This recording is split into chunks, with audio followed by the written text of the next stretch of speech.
Hello সবাই, আসসালামু আলাইকুম। তো সেদিন আমার বান্ধবী বলছিল কক্সবাজারে সি ফুড খেতে ইচ্ছা করছে তার।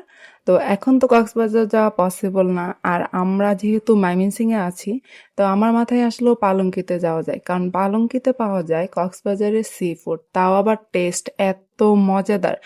আপনারা যারা এখনো পালংকিতে যান নাই তারা একদমই মিস করছেন। পালংকিতে গিয়ে হচ্ছে আমি তাদের মেনু কার্ডটা দেখছিলাম এন্ড খাবার অর্ডার করে ফেলি, কারণ আমরা দুপুর টাইমে যাই। খাবার অর্ডার করে ফেলার পর হচ্ছে আমরা একটু ভিতরটা ঘুরে দেখছিলাম, এত সুন্দর ডেকোরেটেড করা। আর এইখানে ছবি তোলা এতগুলো কর্নার আছে, এত সুন্দর সুন্দর, আর ফুলের গাছে একদম ভর্তি, মানে প্রাকৃতিক একটা ভাইব পাওয়া যায়। আমি এইখান থেকে একটা ফুল ছিঁড়েছি, যদিও ফুল ছিঁড়া নিষেধ। সবাই যদি একাধারে ফুল ছিঁড়া হয় তাহলে তো কোনো ফুলই থাকবে না। আর এই সাইডটা হচ্ছে নতুন করা হয়েছে, একদম একটা সাজেক সাজেক ভাইব দিচ্ছিল। এরই মাঝে আমাদের খাবার চলে আসে, এটা হচ্ছে রূপচাঁদা ফ্রাই, আর এটা হচ্ছে কাঁকড়া। আর কাঁকড়াটা স্পেশালি আমার অনেক বেশি মানে ভালো লাগে। আর কাঁকড়া খাওয়াটা হচ্ছে আমার শ্বশুরবাড়ির কেউই পছন্দ করে না, কিন্তু আমি কাঁকড়া খাই, আমি কি করবো, আমার কাছে মজা লাগে। এটা ছিল প্রন চাউমিন। চিংড়ি আমার বরাবরই অনেক বেশি পছন্দের, যার কারণে আমি হচ্ছে এই চাউমিনটা অর্ডার করি। অনেক মজা ছিল, হতাশ হইনি। তো তারপরে হচ্ছে একটা খাবার অর্ডার করি, এটা হচ্ছে পাস্তা। পাস্তা স্পেশাল আমার অনেক বেশি ভালো লাগে, এটা চিকেন পাস্তা ছিল।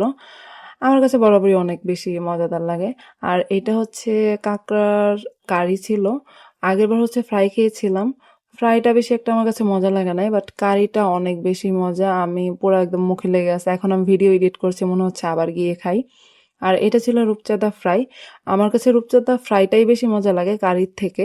তো এইবার আগের চেয়ে আরো বেশি ভালো লেগেছে, মানে আমি যা বুঝলাম আগের চেয়ে খাবারের মান, মানে কোয়ালিটিটা আরো বেশি বেটার হয়েছে। আর ফ্রাইড রাইসের ছিল সেট মেনু নিয়েছিলাম, তো এটাও টেস্ট মোটামুটি অনেক ভালো ছিল, মানে ময়মনসিংহের তুলনায় যেরকম হয় অনেক বেশি ভালো ছিল। আলংকি রেস্টুরেন্টের লোকেশনটা হচ্ছে আকোয়া বাইপাস, রুমডো নার্সিং কলেজের ঠিক সামনে। এখনো যারা যান নাই অবশ্যই তারা যাবেন। আর এটা ছিল মিন্ট লেমন জুস, আর ঠান্ডার কারণে হচ্ছে আমি তাদের বলি বরফটা একটু কম করে দিতে। তাদের মানে জুস আইটেমগুলো এত মজা, সবচেয়ে বেশি মজা লাগে আমার।